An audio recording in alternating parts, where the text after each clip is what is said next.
Assalamualaikum warahmatullahi wabarakatuh. Ketemu lagi dengan saya Nurul Ernawati Sarjana Pendidikan membahas tentang listrik statis khususnya pada hukum kolom. Tujuan pembelajaran pada kali ini adalah yang pertama, peserta didik dapat menjelaskan tentang faktor-faktor yang mempengaruhi besarnya gaya kolom pada dua muatan listrik melalui kegiatan mengamati.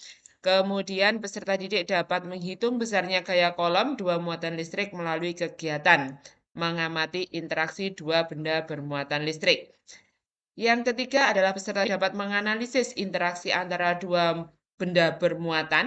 Dan yang keempat adalah peserta didik dapat menghitung besarnya gaya kolom melalui kegiatan mengamati interaksi antara dua benda bermuatan listrik.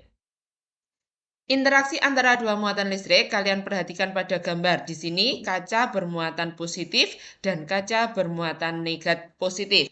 Maka jika keduanya saling didekatkan maka akan ditolak. Sehingga dapat disimpulkan bahwa muatan sejenis bila didekatkan akan saling tolak-menolak. Kita lanjut pada plastik yang sudah digosok dengan kain wol maka akan bermuatan negatif dan kaca yang sudah bermuatan positif jika didekatkan maka akan saling tarik-menarik. Hal itu menunjukkan bahwa muatan tidak sejenis bila didekatkan akan saling tarik-menarik. Percobaan kolom menunjukkan bahwa gaya listrik antara dua benda bermuatan sebanding dengan muatan masing-masing benda dan berbanding terbalik dengan kuadrat jarak dua benda tersebut. Pernyataan tersebut dikenal dengan yang namanya hukum kolom.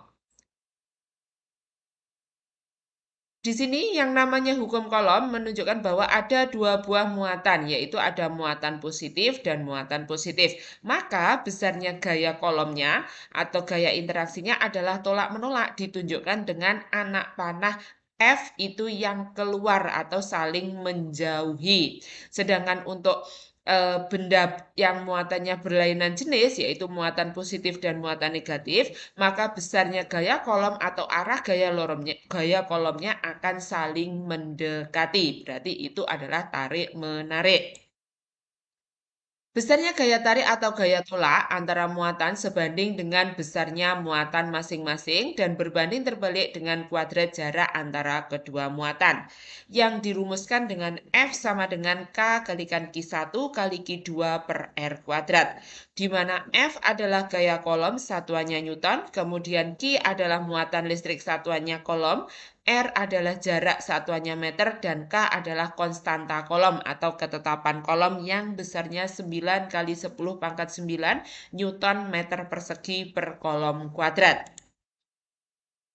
Contoh soal.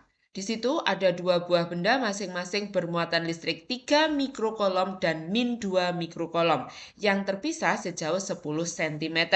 Bila ketetapan kolom adalah 9 kali 10 pangkat 9 Newton meter persegi per kolom kuadrat, berapakah besarnya gaya tarik antara kedua muatan? Mengapa gaya tarik? Karena muatannya berlainan jenis, yaitu positif 3 mikrokolom dan negatif 2 mikrokolom.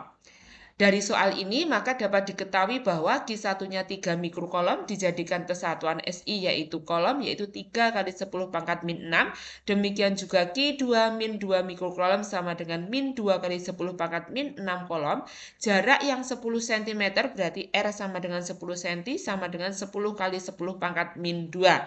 Dan K 9 kali 10 pangkat 9 Newton meter persegi per kolom kuadrat. Kita masukkan rumus dengan K Q per R kuadrat. Maka dikalikan 9 kali 3 kali 2 dibagi 10 kuadrat. Akhirnya akan ketemu 54 per 100 kali 10 atau 54 bagi 10 ketemu 5,4 Newton.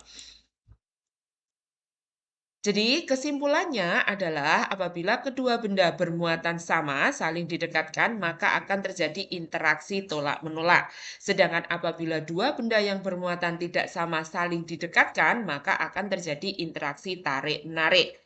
Besarnya gaya interaksi antara kedua muatan listrik dipengaruhi oleh dua macam, yaitu besarnya kedua muatan dan yang kedua adalah jarak antara kedua muatan.